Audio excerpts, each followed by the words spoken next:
Good afternoon, everyone. My name is Nimco Moomin, and I'm from the Pensions Office. I also have Sylvia Rempel here with me, and we will be conducting today's Assisted Early Retirement Program information session. In today's session, we'll be taking a look at some key terms that we're going to be using throughout the presentation and that are really important in trying to calculate your pension. We'll also be going over the plan basics, so how the pension formula is calculated, and that'll lead into the calculation examples of different scenarios that we'll be covering here as well. Sylvia will be covering off the benefits, so she'll talk about the health, life, and dental aspects and what you need to know as you go into retirement. And then we'll talk about the Assisted Early Retirement Program specifics, and if you have any questions about the program specifically, we'll just hold those to the end. So for starters, when we're talking about the non-academic pension plan, pensionable service is a really important factor.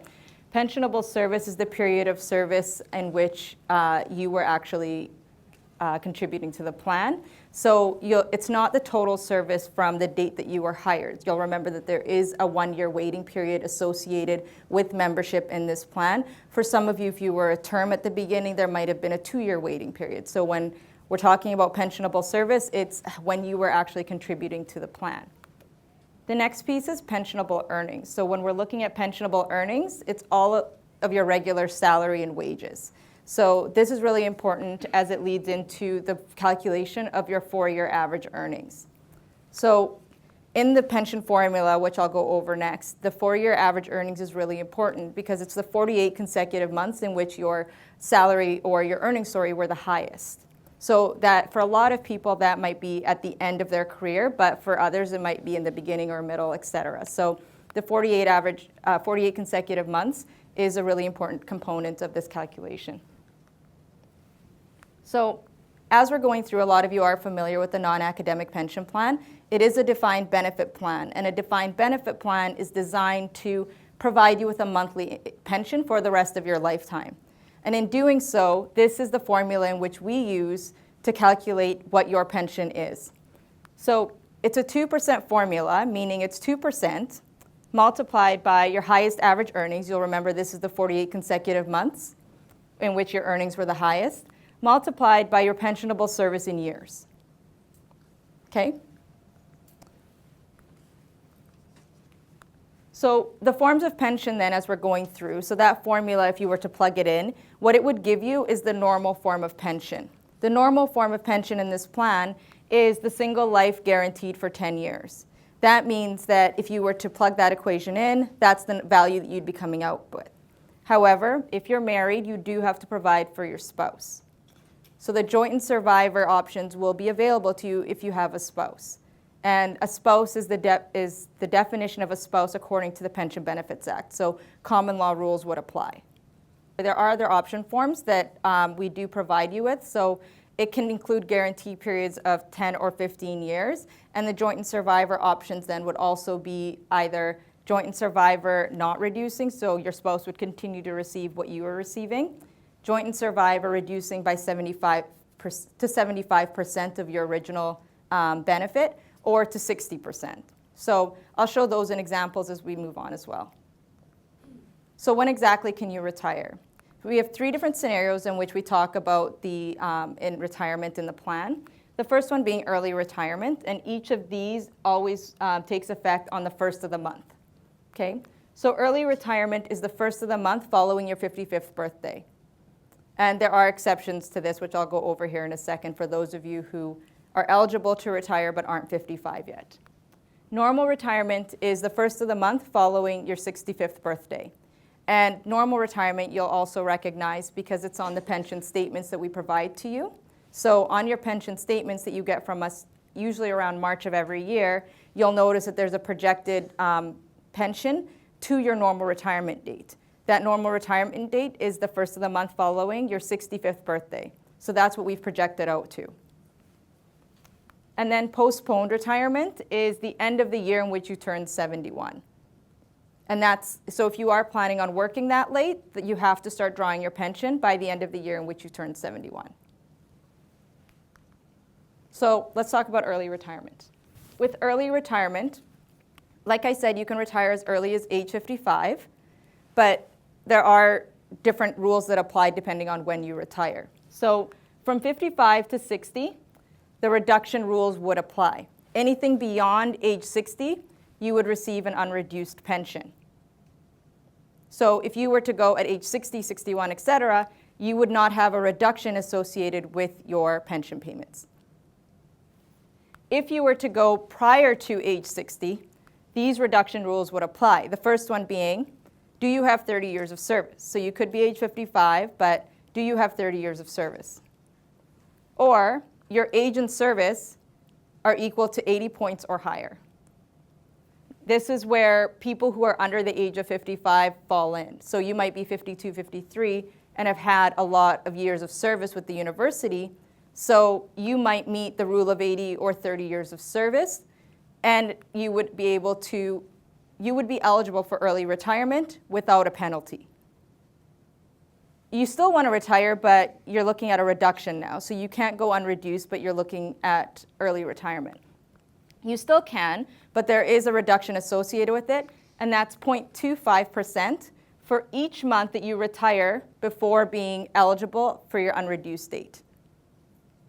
So we're looking at 0.25% before being eligible at the unreduced pension. So it could be with any of this criteria. So whichever category you would meet first. So are you closest to age 60? Are you closest to 30 years of service? Are you closest to rule of 80? What are we talking about? So that's how the reduction calculation would happen. Now the other retirement options then that are available was the normal retirement option that I talked about, and that would be you working till age 65. And then for postponed retirement, so if approved, you can retire between the ages of 66 and 71. However, you would continue to contribute to the plan. And as you're working and contributing to the plan, you would be getting more service, so it would likely increase that formula then, right? So you'd be increasing your pensionable service as you continue to work. And possibly your average earnings might be increasing as well. However, by law, you have to start collecting your pension by the end of the year in which you turn 71. I just want to take you through a couple scenarios. The first one being George. So George is an example of a lot of people. So he's had a 25-year career at the university. He's 57 years of age. His highest average earnings are $55,800. So yes, he's eligible for early retirement because he's over 55. And there's no reduction associated with George, even though he's not 60 years of age, because his rule of 80, you'll remember one of the criteria was rule of 80, so age 57 plus 25 years of service would put him at 82 points. So George can go unreduced at this point. So in doing George's calculation then, it would be the 2% multiplied by the 55,800, which was his highest average earnings, those 48 consecutive months, multiplied by the 25 years of pensionable service that he had. So George would be looking at a pension then of about $2,325 a month. And this would be payable for his entire lifetime. So when we talked about that, what this formula gives, this is a single life guaranteed for 10 years. So George is a pretty good example of someone who'd be going unreduced. Elise is a better example of someone who might have some reductions associated with her case. So Elise has had a 15-year career at the university. She's 59 years of age. Her highest average earnings are $45,000. And yes, she is eligible for early retirement. So take you through Elise's calculation. We'll see how the reduction rules just apply here. Again, same thing we did with George. So we'd apply the normal calculation of 2% multiplied by her highest average earnings, the 48 consecutive months, multiplied by the pensionable service. So she only has 15 years of service. So Elisa's pension then would be looking at unreduced, so without the reduction applied yet, is $1,125. Now, let's take a look at the unreduced criteria and see which one of these would apply then to Elise. So pensionable service, it has to equal 30 years for her to go unreduced. Elise only has 15 years, so she's shy 15 years of service. So that likely won't apply for her. Age plus pensionable service has to equal 80 points. So Elise is 59 years of age, 15 years of service. She's only at 74 points. So we're 6 points shy of the rule of 80 there. But she's pretty close to the age of 60, which is another one of the criteria for being able to go unreduced. So she's 1 year shy. So it's the lesser of these. So whichever one gets you to the unreduced state first is what you would be using for the reduction calculation. In doing Elisa's calculation, we'd be looking at the 0.25%, which is the reduction per month that you're going early. So it's 0.25% multiplied by the 12 months that she's going early, multiplied by her annual pension. So that was the one we calculated before, which is $13,500. So she's looking at a reduction of about $405 a year. So in doing so then, we take the $13,500 less 405. Her annual pension would be $13,095 or $1,091 a month. Are we comfortable with the calculation? So that doesn't change when she turns 60. That stays in effect the whole lifetime. yeah, that's a great point. His question was whether or not this changed when she turns age 60. And no, you're totally right. This is the 1091 is what she would continue to receive for the rest of her life.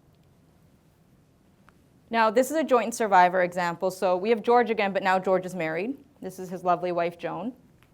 And George, when he's doing his retirement options, has decided that he wants to provide for Joan. He was legally obligated to, but he wanted to provide for Joan. And he's elected a joint and survivor pension, reducing to 60% and guaranteed for 10 years. So that's the option form that he chose. George retires in 2016, and he's 57 years of age. George's joint and survivor pension at reducing to 60% guaranteed for 10 years is $2,067 a month for his lifetime. George is going along, so this is the election that he chose. George is going along. Unfortunately, something happens. George passes away 5 years into his retirement.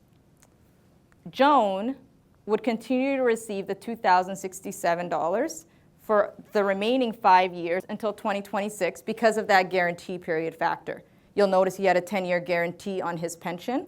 So for the remaining 5 years, Joan would continue to receive it at this amount, the $2,067. Come 2026, this amount would reduce by 60% because of the election he chose. So then Joan would continue to receive $1,240 for the rest of her lifetime. I'll throw one more scenario at you here. Say George and Joan both pass away. There's a freak car accident or something, and they both pass away in 2021. There's still 5 years of guaranteed pension payments to be made. So those payments would be made to either estate or beneficiary, whoever was designated. Okay? This is one more pension scenario that I wanted to go over. So this is generally what the forms would look like when we're providing you with option forms from the pensions office. So this is an example of someone whose formula gave him a monthly pension of $2,090.83. And I just wanted to show you how much it decreases as you move horizontally. So as you're adding benefits, that pension amount will decrease. So for a single life guaranteed for 10 years, it's $20.90. But as you move and add 5 more years of guarantee, so as you move horizontally, it's going to drop about $20. So it'll be about $20.70 then we'd be looking at, but with a 15-year guarantee period now. So as you add benefits, yes, that there will be some reduction in that pension amount. But the base starting point is in the formula is this single life guaranteed 10. Now, this is an example of someone who is married, so we would provide joint and survivor options. So in a joint and survivor reducing to 60%, guaranteed for 10 years, you'd be looking at a pension amount of $19.96. So about $93 from the original amount because now we're providing for someone else's lifetime. We will also provide you on your pension option forms, joint and survivor options at 60 as well as 75 and with no reduction, so 100% to the spouse. So keep this example in mind because I want to show you how we would integrate this then with CPP. Yes? So if you pick the 100%, you don't need a guarantee period, don't you, somebody? Well, you may still want a guarantee period. So you're saying like if I picked a joint and survivor 100, why wouldn't I go with a 0-year guarantee? Yeah, Well, the guarantee period is to provide if something was to happen to you and your spouse. Sorry, if you picked a 0-year guarantee and you died a year later, there would be no pension payable to any beneficiaries or estates or anything. So the guarantee period is kind of, it's especially for the differences in the values that you're looking at. So you'll notice that in this example, a joint and survivor 0-year guarantee is $2,000 versus $1996 for a 10-year guarantee. So it really wouldn't, you can elect that option. I just don't see a lot of people electing it because you're essentially, and nothing may happen to you, but you're essentially giving up a lot for the added benefit. So with CPP and OAS, they're paid in addition to the pension payments that you're receiving from the pension plan. So when we show integration options on our pension option forms that we provide to you, it's supposed to show you what it would look like if a leveling or a bridging was happening. So we would show integration examples with CPP and OAS. So for the same member who's receiving a $2090 a month for his lifetime, if he were to choose an integration option, it would be looking at about $2796 up until he reached age 65. So it might be 5 years or whatever that might be, until he reached age 65, and then it would reduce. And the reduction would be $1243.59 so at age 65 and for the rest of his lifetime. So the lifetime amount is the $1243.59 that would continue. And the idea is that at age 65, you'll now be receiving CPP and OAS, so that should take you back up to around that $2796 range. We don't know exactly what your CPP rates are. We are using educated estimates as we're doing these numbers, but you can contact Service Canada and find out what your exact numbers are.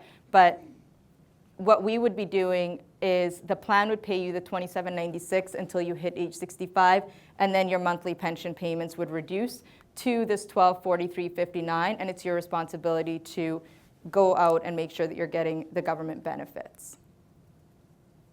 So there's joint survivor options that are also integrated with CPP and OAS available as well. So this is the same example of that member. So you'll notice that 1996 55 here was what it was for a joint and survivor, reducing to 60% guaranteed for 10 years. So it's the same example. And what would happen in this case if you picked a joint and survivor option is that the member's amount before age 65 would be $2702. And they would receive that for until they hit age 65, at which point it would reduce to $1149.31. Now, if the member was to pass away within the guarantee period, just to confuse things a little bit more, the spouse would receive the $1996.55 for the remainder of the guarantee period, and then it would reduce to the $1197. So we do offer CPP and OAS integration options, as well as just non-integrated options. So when you receive the pension options from us, we'll show you what it is without integration, and if you do choose to integrate, we will show you all the different scenarios as well. So we'll show you integration with joint and survivor at 60, 75, and 100%. Yes? What if you take your CPP before you're 65? It's a good question. So we work on the assumption that you'll be taking it at age 65. So your numbers are probably not going to take you back up to the same number that we're assuming that you'll go back up to, but that's something that you would need to be aware of. So I'll also note that when we do provide these option forms to you, we'll tell you what the CPP and OAS values that we're using are. So you'll be able to compare that against what you're from what you get from Service Canada for what you can be expecting for CPP. But no, we wouldn't be able to go back and adjust. It's whatever we told you would be paying you is what we'll continue to pay you. Good question. Any others? Okay, great. So that's all I have as far as pension stuff then. I'll just turn it over to Sylvia to talk about benefits. Thanks, Nicole. Can you hear me? Okay. My name is Sylvia Rempel. I'm from Pension and Benefits Office in People and Resources. In next 2 slides, I'm going to provide you the university group benefits information that is relevant to your retirement if you decide to retire. Okay. As you know, when you retire from the university, your employment relationship with the university ends. So what happened to your university benefits plan coverage provided to you and your dependents, and it will cease as well. And that termination will be on your termination date or retirement date. So that include your basic life insurance plan. If you have purchased optional life and optional accidental death and dismemberment insurance plan, it's going to be ceased as well. And extended health care, your dental plan, and flexible spending program, non-academic disability plan will all be ceased on your termination or retirement date.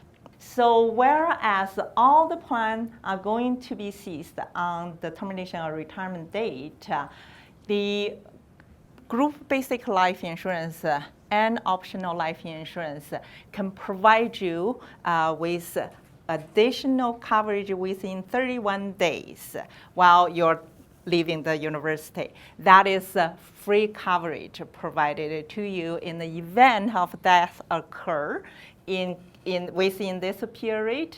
The life insurance will pay the benefits to your designated beneficiary only within the 31 days after you retire.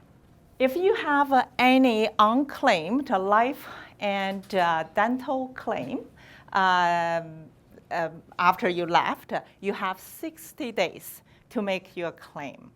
And please make sure the eligible medical expenses that you're going to claim must be incurred within the plan year of your retirement date and also incurred before your retirement date.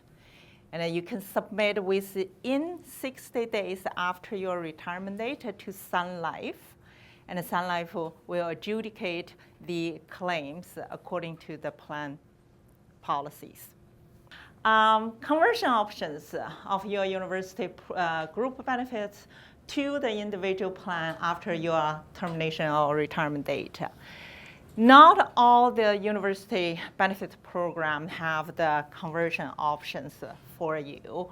For example, your optional AD&D and flexible spending program and disability programs do not have the conversion option.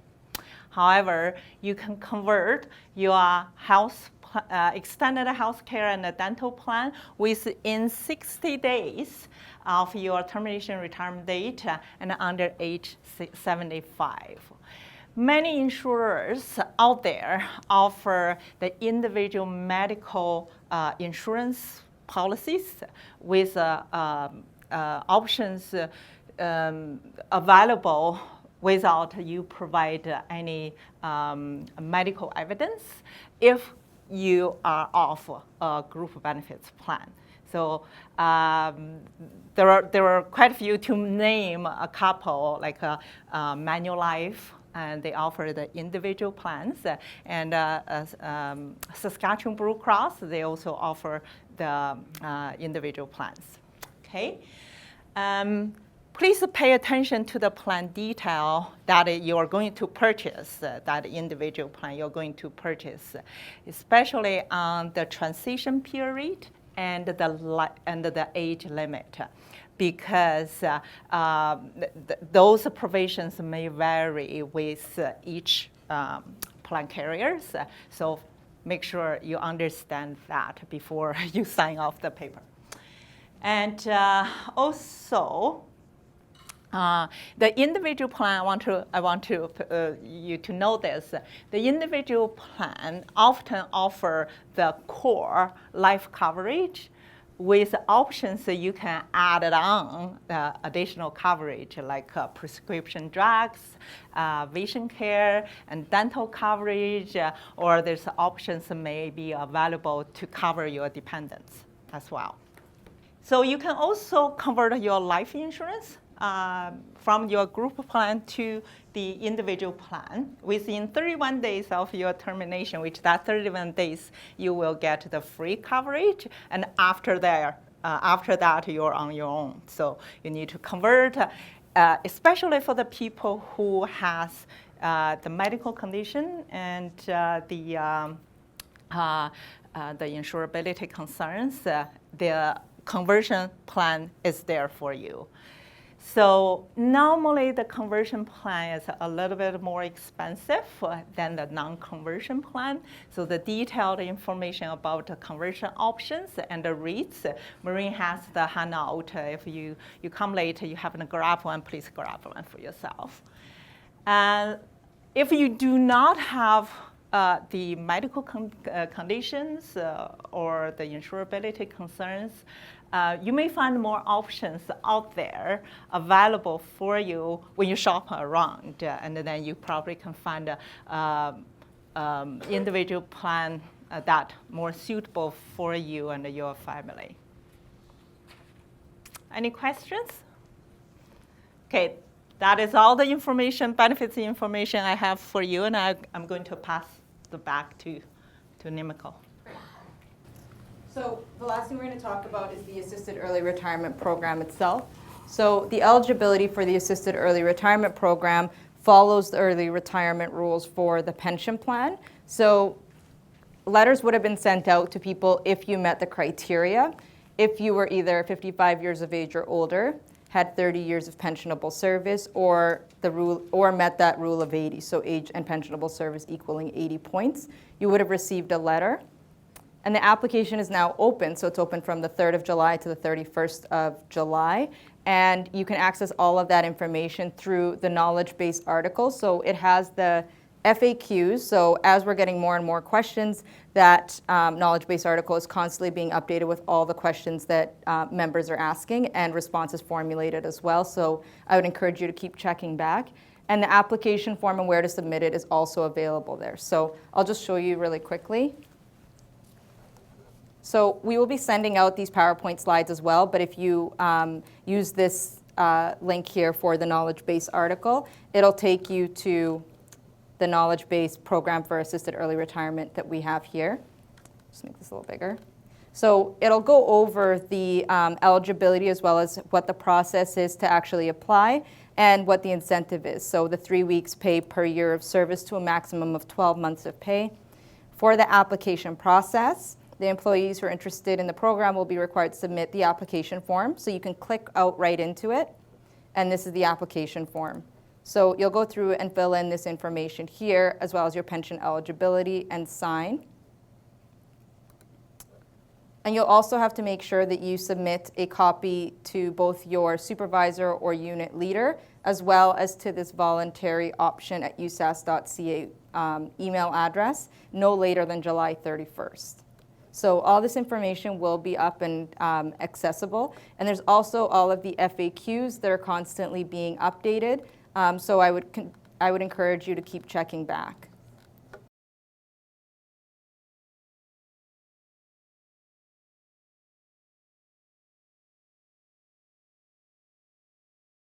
I would like to know, if we don't want to apply to this package, can we just not fill out that application, or how does that work? So the question was, if you don't want to participate in this program, do we have to fill out the application form? Yeah. No, you don't. Okay. This is an offer the university is extending to staff who are members of QP 1975. You got the letter because, as Nimco described, you're eligible to participate in this program, Right. but it's optional. Okay? It's optional, and it's an option that the university is putting forward. I have a question. Okay, I'm Dee from Vito Internet. So I was reading one of these questions here about can I work at the university in another capacity if I participate in the program? And it said employees shall not hold another appointment at or receive additional payment funds from the University of Saskatchewan for the time frame equivalent to number of months retirement payment received. So for a year you can't work here. But that says in another capacity. Now with my boss, we had a discussion and he would like it if I finished year end and then we train somebody because we just don't have the time. So it would bring me to the end of July, the end of August. So we'll put that comment in there. But if it's the same capacity, if we hire somebody and they, you know, figure they can't do it or they don't want to do it and they leave, can Vito hire me back on contract or is that a no? So Vito is a center, and you know your circumstance we may have to take offline because there may be some anomalies to it. For those who are university proper, the intent is that if whatever monies you receive through this program, the equivalent in time cannot be served and thus paid, you know, through university monies, you know, back to you while you're receiving monies for this through this program. Right. So Vito, I'm not overly familiar with the relationship between the university. I believe it's a distinct, incorporated, separate from the university itself. And quite frankly, I'm not certain of, I presume you got a letter Yeah. from the university, Yeah. so you've been identified as Yes. eligible to participate. Yes. So if Vito is funded fully by the university, then the answer to that would be the same as if you're university proper, which is we're not going to pay you through this program and keep you on and keep paying you through services rendered. Yep. Okay. Just wondered how that worked. Yeah. Colin, maybe just talk about the working on the retirement date, So, like past January 31st or up to July 31st could be an I know option. we're QP, and there's also because of College of Medicine, they distributed learning site, there's one College of Medicine in the office. I'm wondering whether this affects the Regina site? Are they being offered? so satellite locations, No, it's a College of Medicine in Yeah. Regina. yeah. Are those employees being offered, Only 13 people, 75 members. or is this just the Saskatoon site? Yeah, so if they are university employees, and they are, then they, if eligible, would have received letters as well, would be my short, quick answer. Any staff who are members of QP 1975 and meet the eligibility would have received a letter. 1975. QP 1975. Okay. So if they're a different local, and they are a different local, or then they likely aren't eligible to participate. Okay. Because there was this predated me, but there was a separation between the QP members in Regina sites versus the Saskatoon site. So they may not, it sounds like they wouldn't be eligible. College of Medicine, so I'm. Correct, but they're not members of QP 1975, so that would be the key distinction. Okay. Is there anywhere we can write and ask for a statement that says what exactly our numbers says right are and what they're gonna be? Well, they would prefer that you're talking about the monies available to you through the program, the calculation. The numbers that we can actually crunch and put together, is there a full piece of paper we can Right. get that says my own scenario, you have this and this, that thing, if you get that? So relative to the program, okay, it's, the formulas we've already posted, it's 3 weeks per year of service. So, you know your service number, okay, and you can talk to your supervisor. You could talk to a connection point to nail down, or your HR strategic business advisor, your supervisor could assist with this, to determine what is your years of service. And then you would obviously multiply 3 weeks, okay, per year of completed service, completed year, okay, would give you the amount of monies available to you through this program. You're talking about your pension benefit and what have you, again, you have to go through the calculation or formula that NIMCO has described, and additional support to nail down those numbers. Once you've done a bit of your own work, maybe had discussions with your accountant if you have one, I think additional assistance could be provided. Yeah, I'll just add to that. So in the last slide here, I also have, if you're looking for a pension estimate, so I'm not sure if the numbers you're referring to are with respect to your pension and what exactly that might look like. You can request a pension estimate from our office. And this is how you would do it. So you would email pensions.inquiries@usask.ca. Please include in the subject line that you're requesting a pension estimate, and also your name, your spouse's name and date of birth. Remember, they are still important. And also your phone number for pickup. So once the estimates are available, then we'll call you to come pick them up. So what happens if we don't take this package after the 31st? Are we gonna get laid off, and what are we gonna get? Yeah, so we're here. What's happening? I don't have a crystal ball. We're here to talk about the program. I mean, obviously, we all know that we've heard through different media outlets and we've heard through our own announcements internally, we're facing fiscal challenges. This is a more immediate initiative to help us navigate through some of those fiscal challenges. This will have short-term and long-term implications to addressing those fiscal challenges. This program and others that exist out there, and other initiatives that are going on campus and have been for some time, and probably challenges we may not have identified today, maybe around the corner fiscally. So this is just one of whatever various programs out there that are being offered.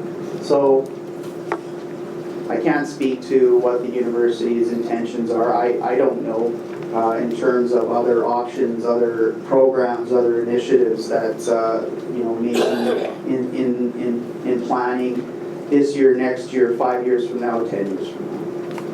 So as an example would be, say, my whole year, I'm maybe just getting 35,000 a year. If I get that package this year, before the 31st, and if I don't take it, I might be getting less. I'm just saying maybe. Well, what I can say in terms of the formula, it's consistent with the rights under the collective agreement in terms of severance calculation. So it's consistent there. So what I'm saying is, before the 31st, if I have some sick days left, holidays left, I'm just going to take it all, because after the 31st, we might not be here. You might just get a letter and tell us to go home. Well, again, from where I'm standing, there are no plans to make any quick decisions around those types of activities, layoffs. We want to get through these programs that we have presented to the university staff and faculty, and see where things lie. So when I submit my application form, and you're going to get back to me at the end of August, when is my last day of work? Can I expect to work 6 months or a year? Do I have a choice?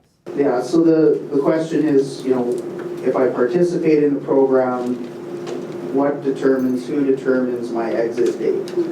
And again, the program has been set up to allow for that 6-month period, so essentially September 1st to January 31st, to allow for exit dates to be determined. It's the intent of the program to allow for that discussion to occur between employee and supervisor, and hopefully that date can be determined jointly.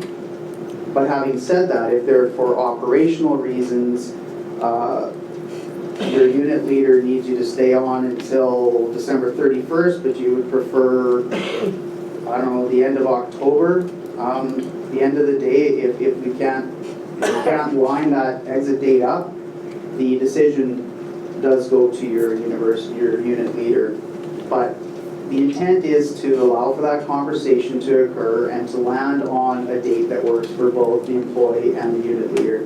There might be a situation where you have multiple technicians in a unit or clerical in a department that apply, and they may be looking for a similar exit date. Well, operationally, that may not be feasible. So the unit leader needs to balance these things and, to the best of their ability, accommodate your request for a particular date. But at the end of the day, they need to be mindful of others who have applied and the operational needs. And you are referring only to the administration ASPA, not QP 1975 for us. No, I'm Because talking. They weren't successful in negotiating for us. That's Correct, why. but- The 6 months does not apply to QP 1975. No, it does. You have, if you read the program information, the Q&As there's reference to the ability for the exits to occur at any point up to January 31st, 2018. There's also, with exception, an ability to extend that another 6 months.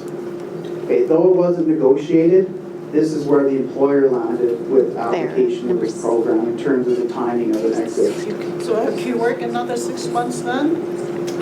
You can put that request in your application if you have a particular exit date in mind, include it in your application. Again, the decision, though there will be an attempt to satisfy both interests, the decision will land with your unit leader. So Colin, you're like, where are the questions coming from?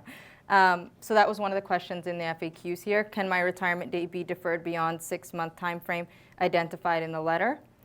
And the answer was a deferral can occur for up to an additional 6 months to a maximum of 12 months from the closure date of the program, August 31st, 2018, if the unit leader determines the operational needs require the need for the individual to be retained for the period of time. So at minimum, there's a 6-month window. At maximum, there's a 12-month window from August 31st, 17. Yes. What happened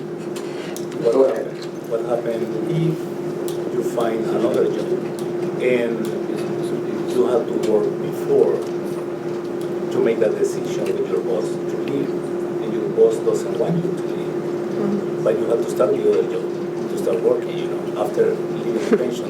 Are you losing your benefits package? So what if, the question is, what if your circumstances change after you've determined an exit date? So you participate, you're approved for the program, your exit date is, your last day of work is October 31st, but sometime in September you seek other employment and you're offered a job to start October 1st. Have the conversation with your unit leader. Perhaps there's an ability to make adjustments after the fact. Let's say you apply for this severance package and are accepted. What specifically is that severance package or check? What kind of deductions specifically is it subject to? Maureen's right there. That particular severance is only subject to T4A tax, or T4 tax. Just So, income tax? Yeah, it's not subject So no to CPP, no EI? no dues, no nothing like that. Because they're saying you're essentially retired then, right?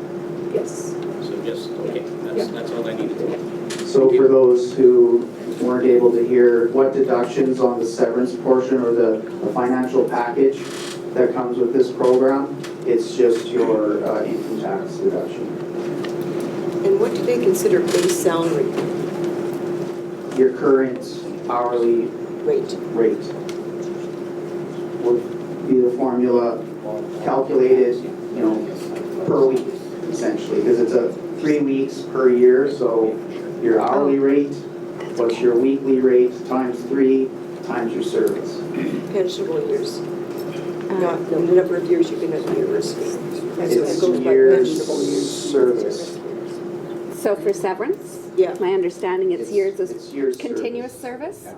Pensionable is that 1 year waiting period. So there's two different things. Severance is on total service. Pension is on pensionable service. Yeah. So you'd get that extra year, perhaps, under the severance. Colin, you've got about 2 more questions. Okay. Real quick, it's on the same line. If you can back that up. Which number? Down a little bit. It says for the calculation for the, nope, the other way. Oh, up there. Calculation for that lump sum. It says something about prorated FTE. What? Yes. In order for us to make an accurate calculation, what is the actual number we're using? Are we using our actual monthly pay and multiplying that out? Is that accurate? So if you're full-time, you're obviously the one FTE. And you would look at, again, your hourly rate would be used to determine your weekly rate, okay? And you get 3 weeks per year of service. So your weekly rate times 3 gives you that first portion of the formula, and then multiply it by your number of years. So if your combined 3 weeks salary, current salary, is 5,000 and your years of service is 10, okay, you got your $50,000 package. Okay, again, up to the maximum of 12 months pay. And your FTE prorated would be if you're part-time, permanent part-time, so 0.5, okay, you're getting that formula, but at a 0.5 calculation. Is it just one lump sum? It is a lump sum, however, you can split that lump sum over 2 tax years. Okay, so your non-tax shelterable monies. So if you have a portion that you're directing to an RRSP, if your individual circumstances permit, that remaining portion can be split through 2 tax years, 2 separate payments. So if you're exiting this year, you could take a portion in 2017 and then a portion in the 2018 timeframe. If you're exiting next year, it's 18, you can split and take a portion, to 19 and take a portion, or you can take it as one in the same tax year. Couple more questions and I think we're wrapped up. Gentlemen. Yes, it's a good program to accept, but I'm not ready to retire. It's not for everyone. It's not for everyone. But thank you. It is a good program. Last question. I'm a full-time employee in service status right now. I'm on first. So my compensation is back in 3 days a week. That's what I'm working. So my hourly rate.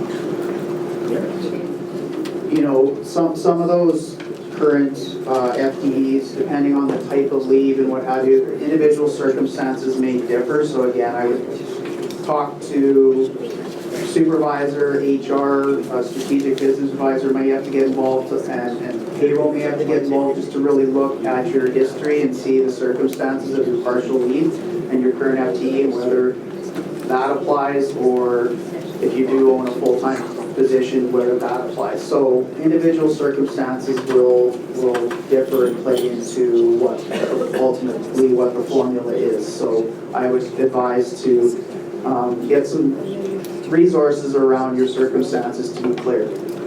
Okay, you're welcome. Last question. I read somewhere in the paperwork that it's actually end of February would be the final, would be the end of the 6-month period. You're correct. My math is bad. Yeah. My math is bad. You're right. It's 6 months from the end of August is the end of February. Thank you for clarifying that. So that lump sum will be deducted, right? You have to report it on your T4. Yes. The reduction of Correct. lump sum. Yeah. Okay. You have to report those earnings. Thank you, everyone. Thanks so much.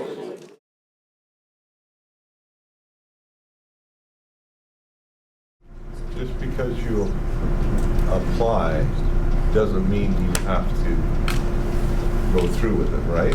You have to apply this month in July for this program, right? You can't wait till August. So yeah, I'll jump in. My name is Colin Weimer. I'm with Human Resources on campus, so you didn't have to hear the question. The question was, if I apply to participate in the program, do I have to go through with retiring and accepting the early retirement incentive package? And there is a window in which, if you were to apply, you can revoke your application, and that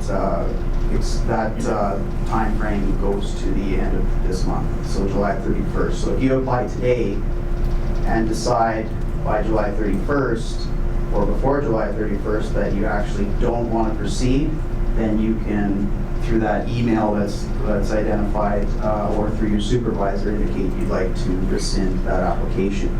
After July 31st, your application is locked in and it will be considered through your unit leader and all the relevant information that they need to consider.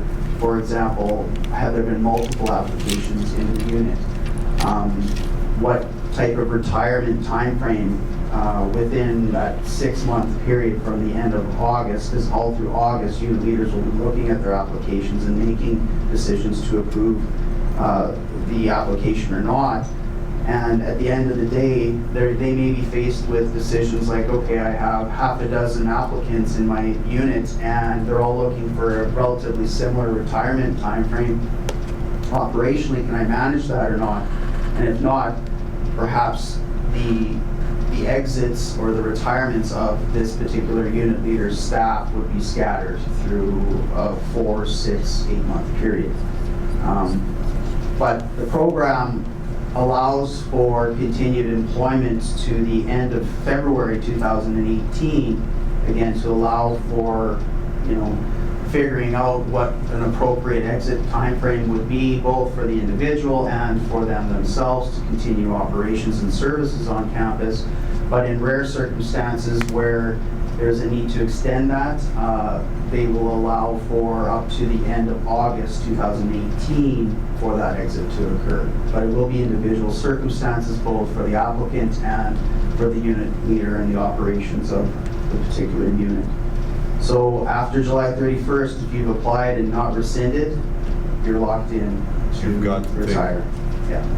Do we receive something, like if you do apply, do you receive something back to say that they've got your application, or that you're being... There is confirmation that applications have been received, yes. No, do we get one? Yes, you as an applicant would get a bounce back saying that your application's been received, and or confirmed through your unit leader.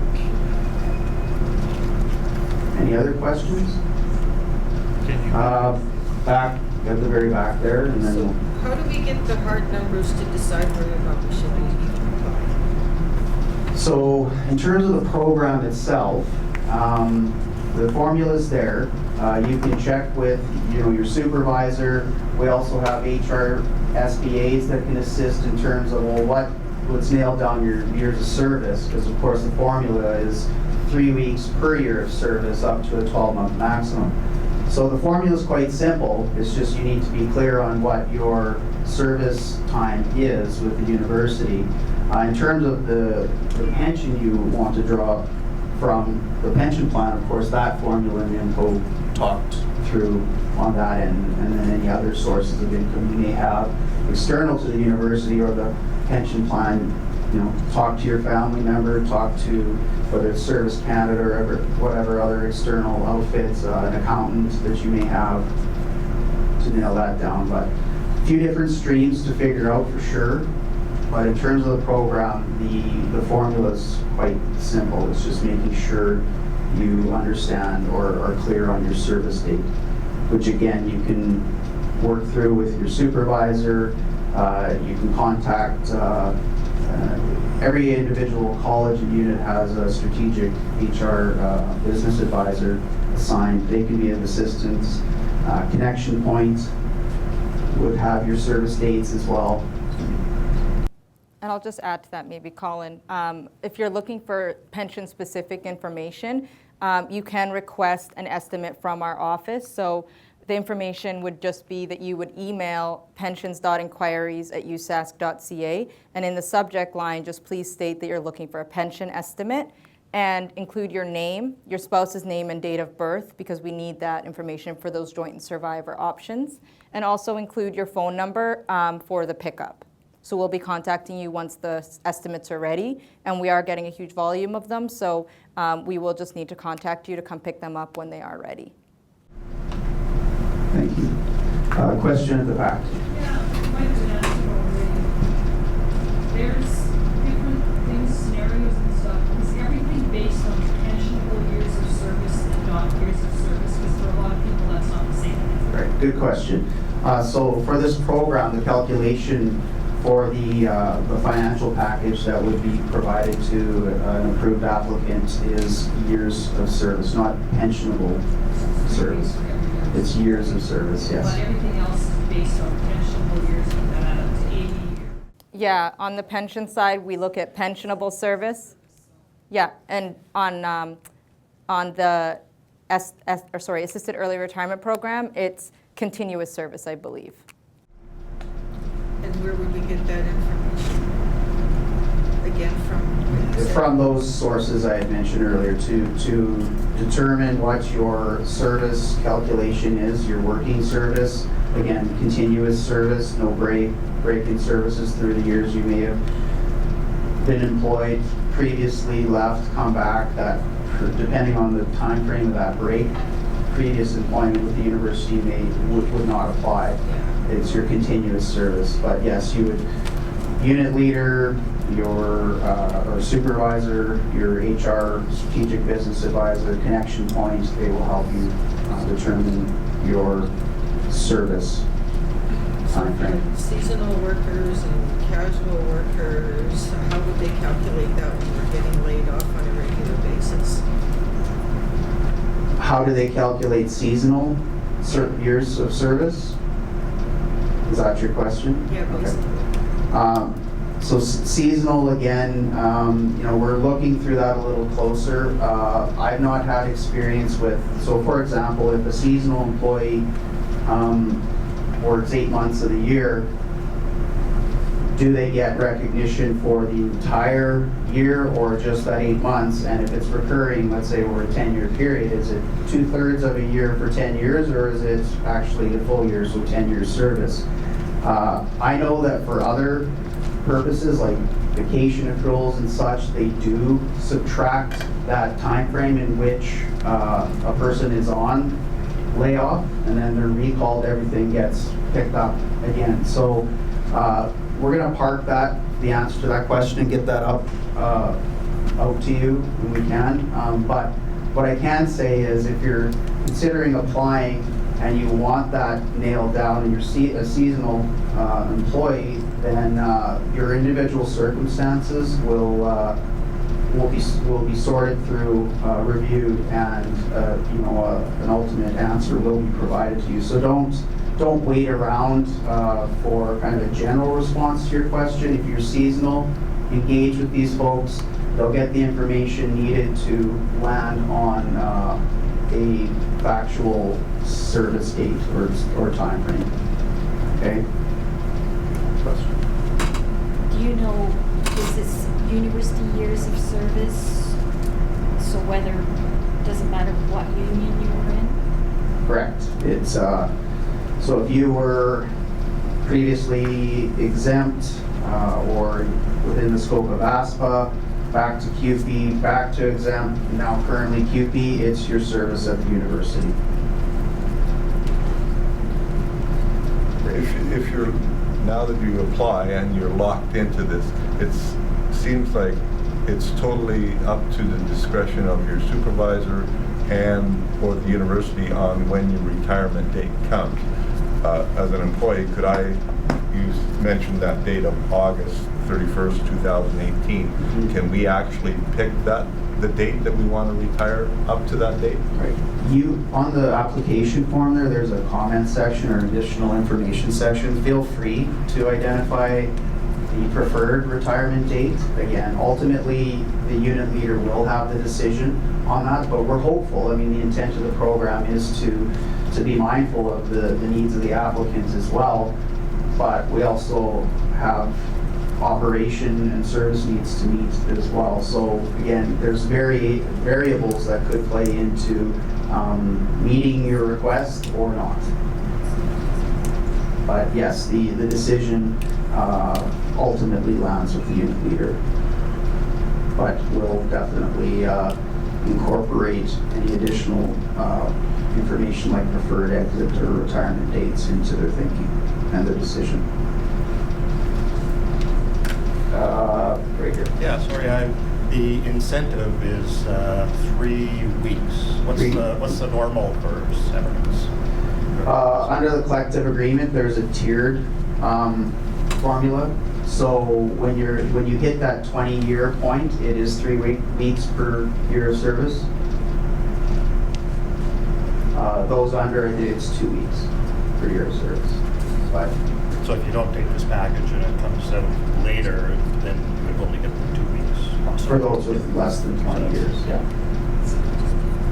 We had a hand up here. I'm just curious, what if you're a permanent employee that right now happens to be in a term position?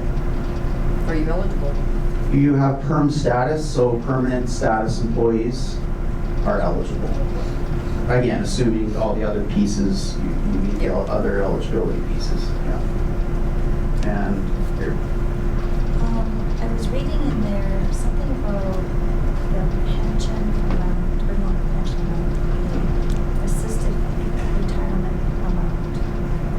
And if you work from 96 and on, you cannot put it in dollars, like 96 and before, you can't. Can you explain that?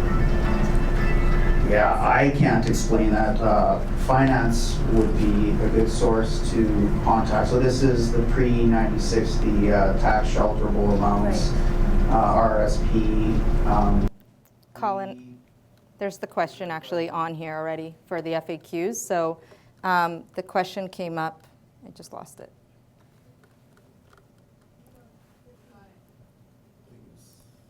$15? Yeah. 16? Okay. Can I tax shelter any of the incentive money? So this was the ability tax shelters dependent on individual circumstances, to contact Connection Point directly and speak to someone on the payroll staff there. Generally speaking, for service after 1996, this is not an option to tax shelter. So your individual circumstances may, within that, provide the answer to this question. So I would suggest, as per the FAQ, contact payroll and Connection Point, and they can give you a concrete answer. Any other questions? You have one at the back.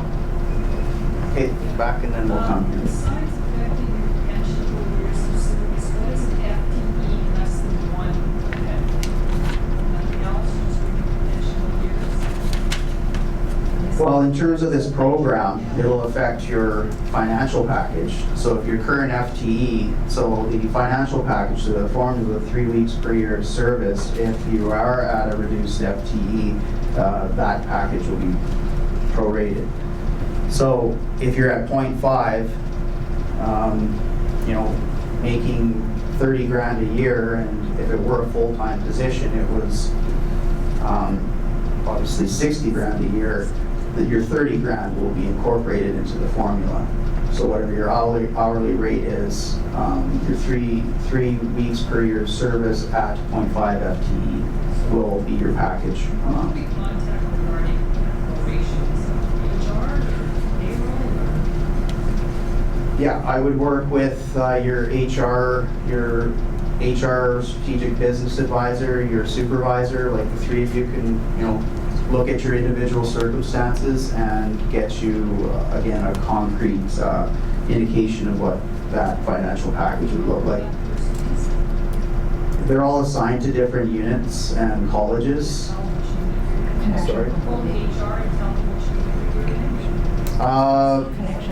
Yeah, you can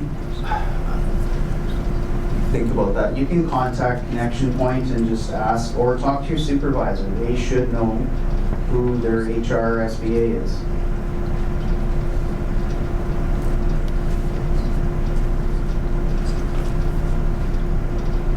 Any other questions? Yes, sorry. Around the lump sum incentive, this can be taken into installments, or it has to be one as per question? Good question again. The question is, for the lump sum payment, can it be split into 2 tax years? I think is what you're asking. And yes, it can. So any non-tax shelterable portion of that lump sum can then be split into 2017, whatever portion there, and then 2018, assuming your exit is 2017.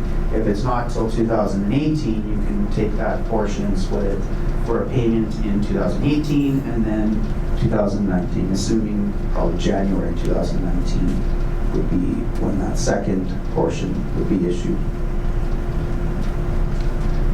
Part 2 to that, what deductions is it subject to?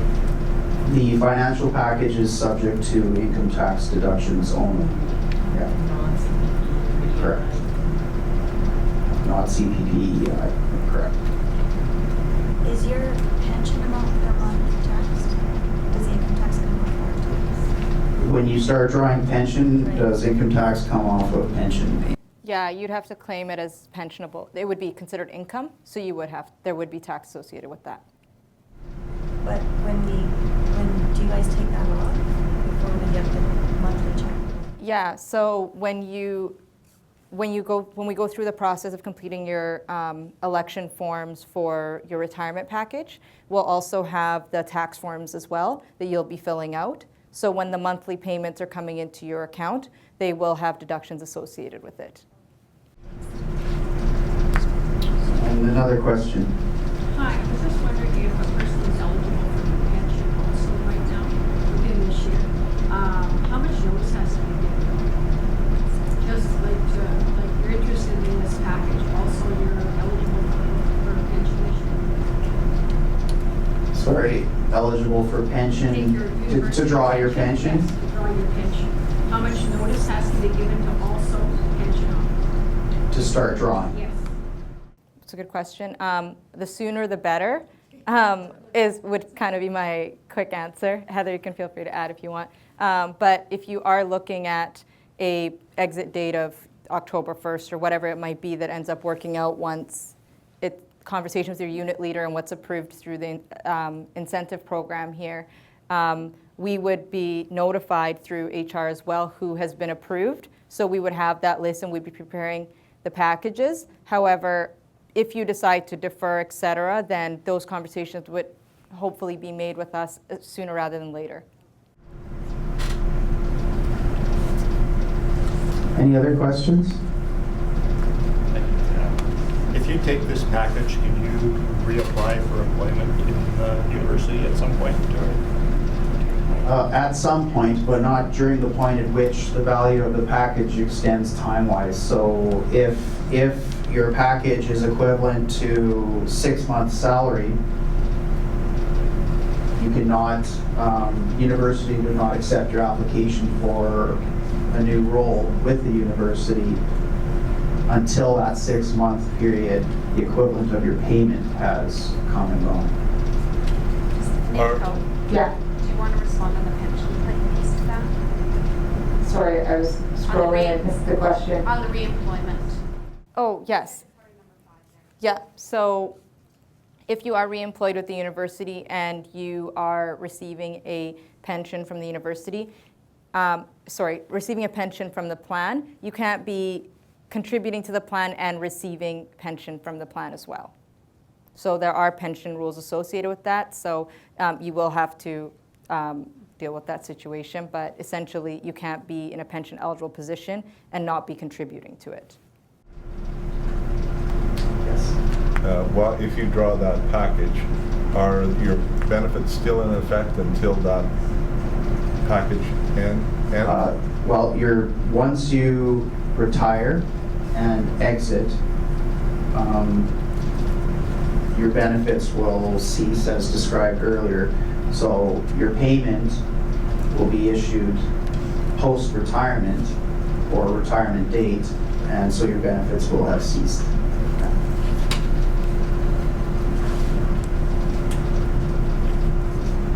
Any final questions before we call it? Yeah. How long for an estimate does a person have to wait to get an estimate?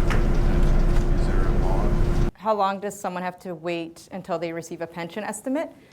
So we're just working on the first rollout, so we're hoping to get requests out starting by the end of next week as we're receiving them. So we are trying to do our best in trying to make sure that people have enough time, because we know that you need to make a decision by the 31st. So the sooner you request that estimate from us and send that email to pensions.inquiries, the sooner we'll try to turn it around. But please be patient with us, but we'll make sure that you do have it by the 31st, for sure. Yes. So if I have received a pension as of December 31st, like 2016, it tells me what I'm getting monthly, or would be getting monthly.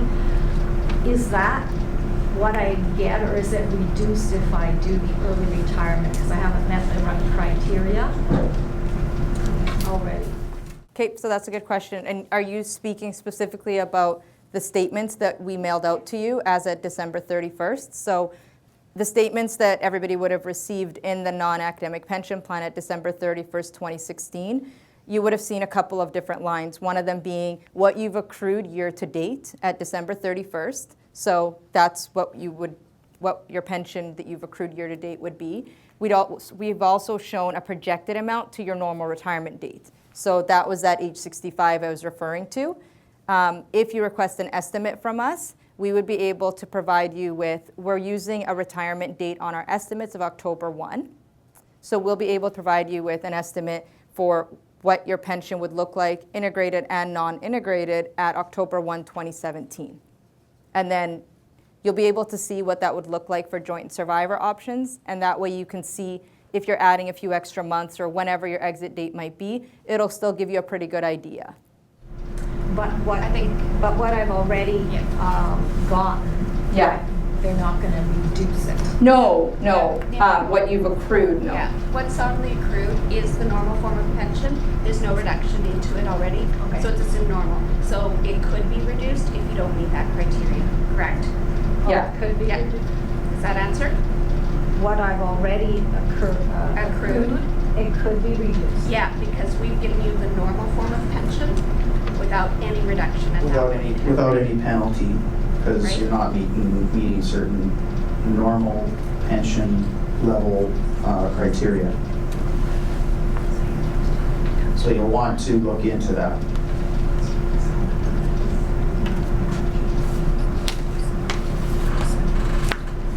Okay, well, thank you so much for coming out and to our information session. Again, there are various sources to reach out to for additional information or questions, as Nimco has laid out in today's presentation. So please do that, and have a great day.